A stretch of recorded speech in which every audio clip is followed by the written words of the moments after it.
Hello friends, welcome to my new blog. তো আজকে হলো পাশের বাড়ি হচ্ছে জয়গুরু, তো তাই সেখানেই যাচ্ছি। তো শাড়ি পরে রেডি হয়ে গেলাম, তো চলো যাওয়া যাক। তো এখন এই যে বাড়ির ওই শোনা যাচ্ছে ওখানে ওই বাড়িটাই, তো চলো।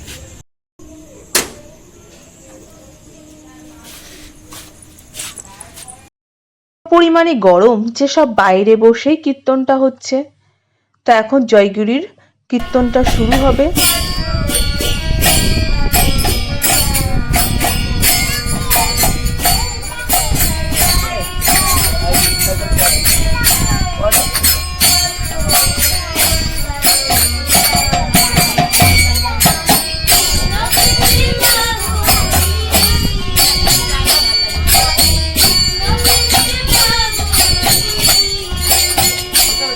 তো স্বামী নিগমানন্দ মহারাজের জয়গুরু ও সঙ্গের আমাদের বেশ ভালোই লোকজন হয়। তো দেখেই বুঝতে পারছো এখানে মোটামুটি ৬০-৭০ জনের ওপরে বসে জয়গুরুর অনুষ্ঠান হচ্ছে। তো অনুষ্ঠান এখন জমে উঠেছে।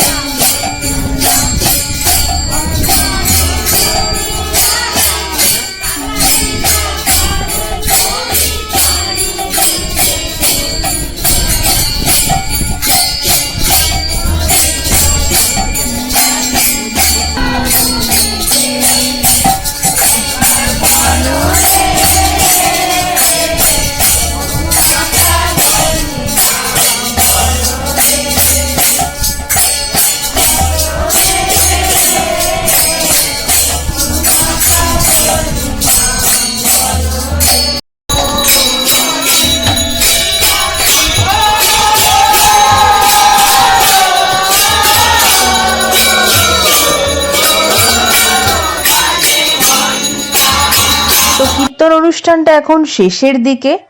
তো এই কীর্তন অনুষ্ঠানে আসলে যেন মনটা শান্ত, নির্মম, একদম উৎফুল্ল টাইপের সুন্দর অনুভূতি হয়। তো এখানে এসে বেশ ভালোই লাগলো। তো এখন কীর্তন শেষের কিছু প্রসাদের আয়োজন করা হয়েছে। তো সেই প্রসাদটাই এখন বিতরণ করা হবে। প্রসাদে আজকে রয়েছে ফ্রাইড রাইস, আলুর দম, চাটনি, পাঁপড় আর আছে রসগোল্লা। তো এখানে সবাইকে এখন বসিয়ে নেওয়া হয়েছে ত্রিপল পেতে, দিয়ে এখন প্রসাদটা বিতরণ করা হচ্ছে। আর যে আসল প্রসাদ এই ঠাকুরের চিনি সন্দেশ, সেটা প্রথমে নিয়ে নিলাম, তারপরে এখন আমিও বসে গিয়েছি।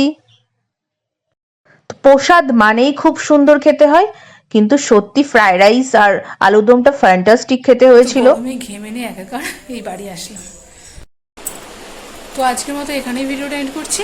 ভালো লাগলে লাইক কমেন্ট সাবস্ক্রাইব করে দিও।